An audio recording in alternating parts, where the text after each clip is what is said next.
Welcome to the Notion of You.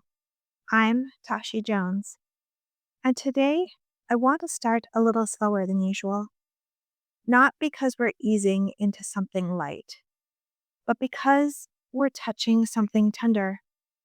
So, wherever you are right now, driving, holding laundry, sitting in silence, going for a walk, rocking a baby, lying on the floor because your nervous system asked for it, I want you to pause. Take a breath in through your nose. Let your shoulders drop. Let your jaw soften. Unclench the part of you that's always bracing. You are safe here. This podcast is not a place you need to perform. It's not a place to be impressive or healed or productive. It's a place to be honest. And today's episode is for the woman who already knows she has a pattern she doesn't love. Maybe it's a habit she avoids talking about, the way she numbs, procrastinates, overthinks, or disconnects. But instead of seeing those things as evidence that she's broken, we're going to look at them as information. No shame, no fixing, just truth. Because honesty is where wholeness begins.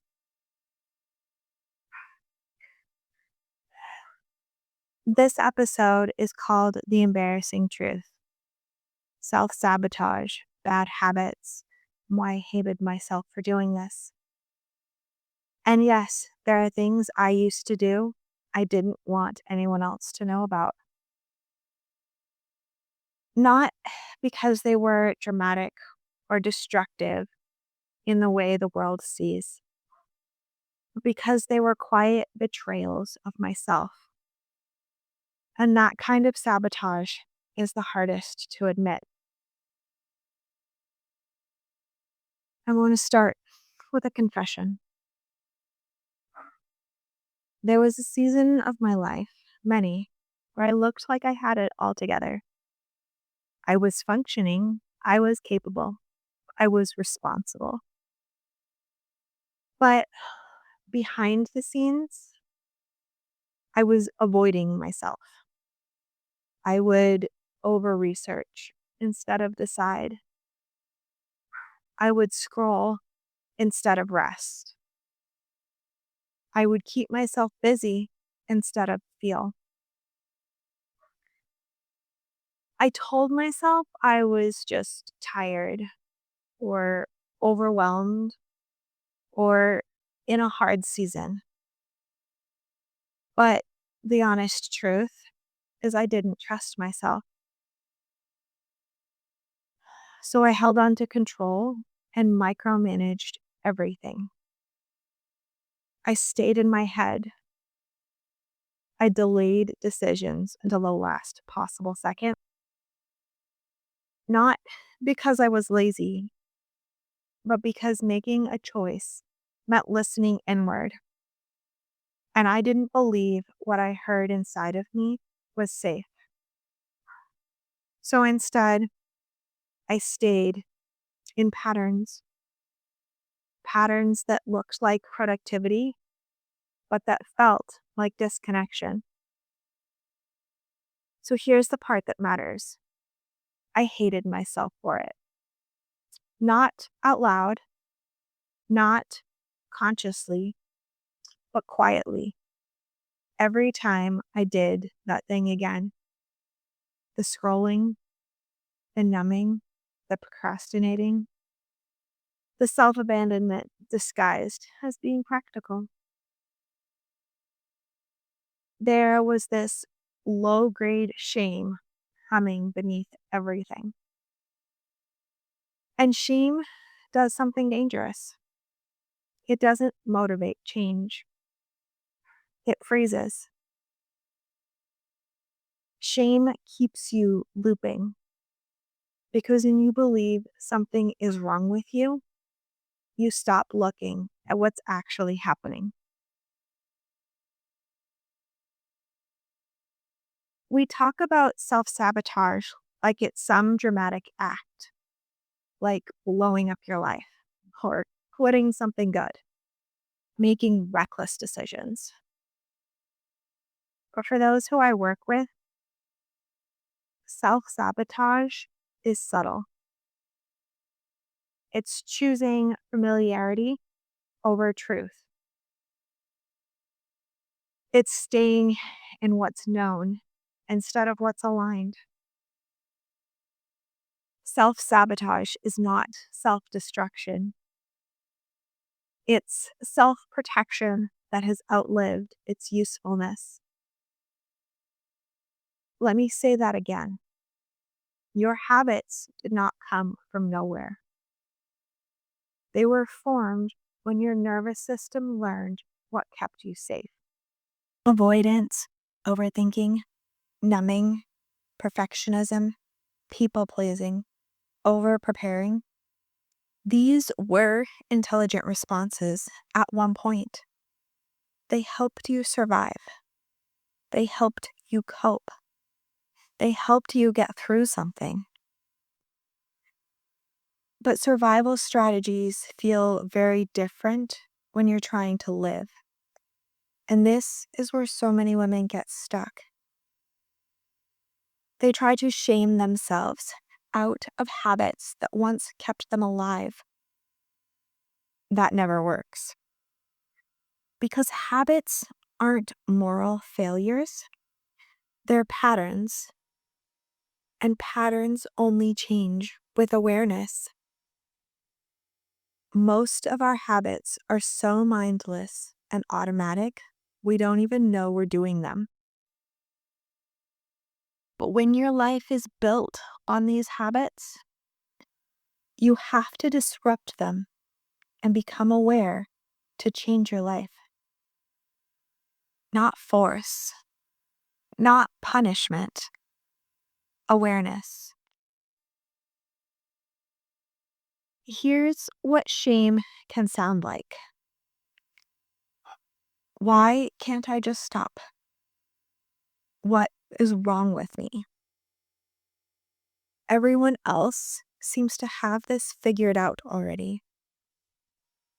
I should be past this by now.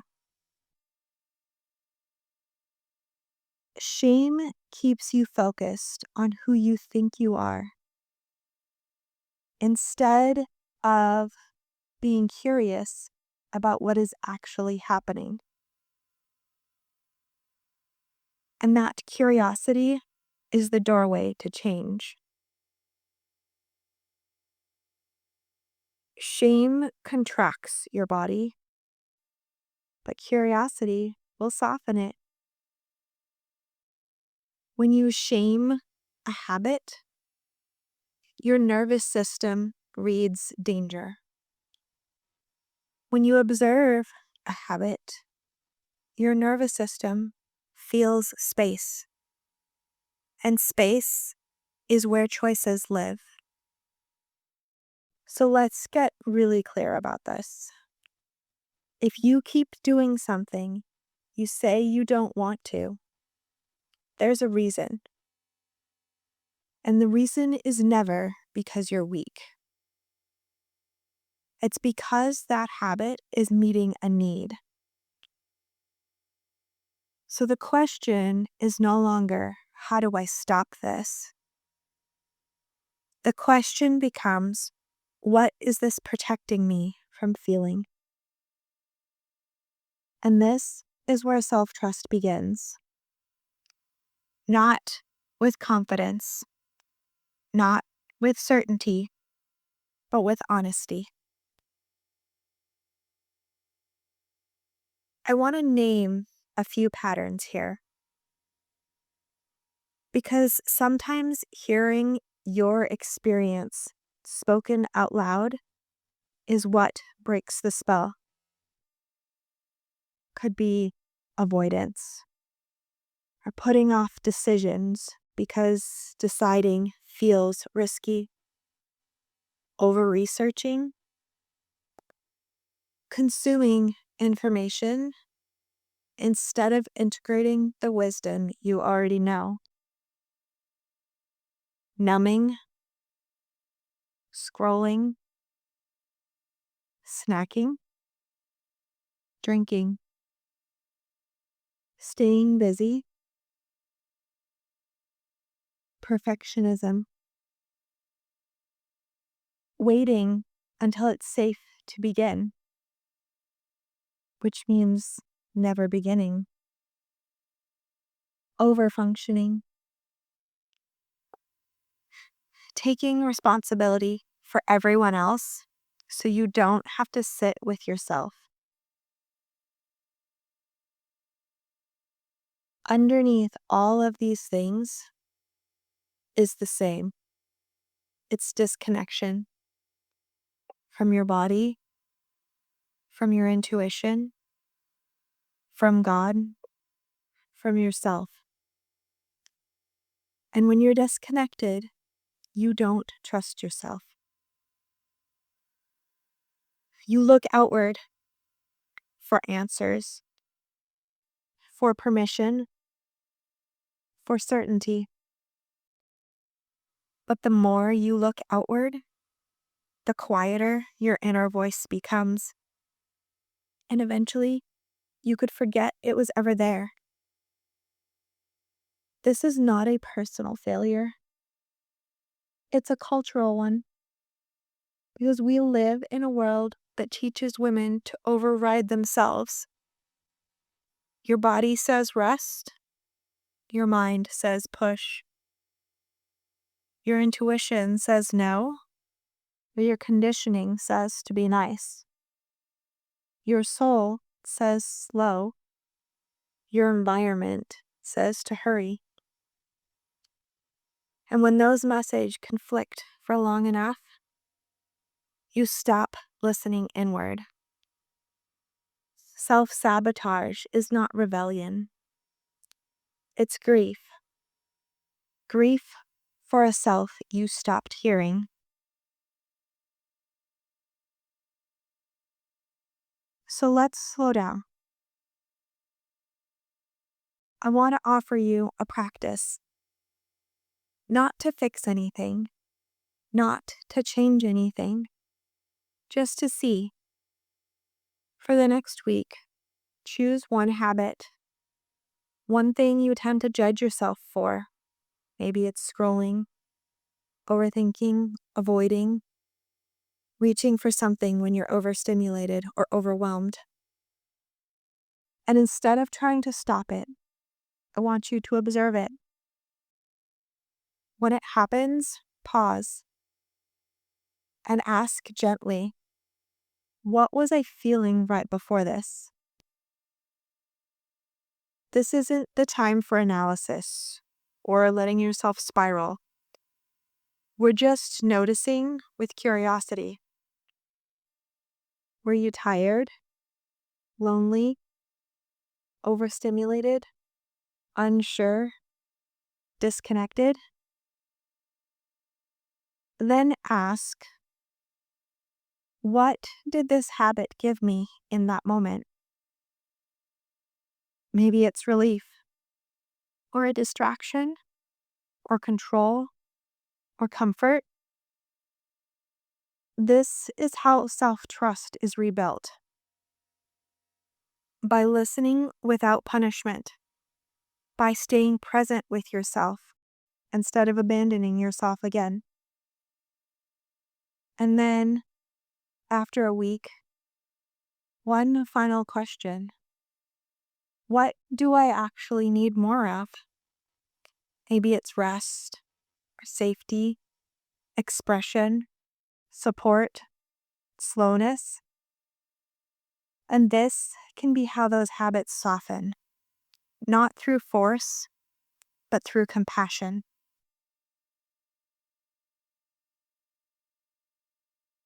We are taught that change requires discipline, but being whole requires presence. You cannot hate yourself into becoming someone new. You can only love yourself into remembering who you are. Awareness is not passive. It's courageous. Because awareness means telling the truth. And the truth has a way of undoing patterns more gently.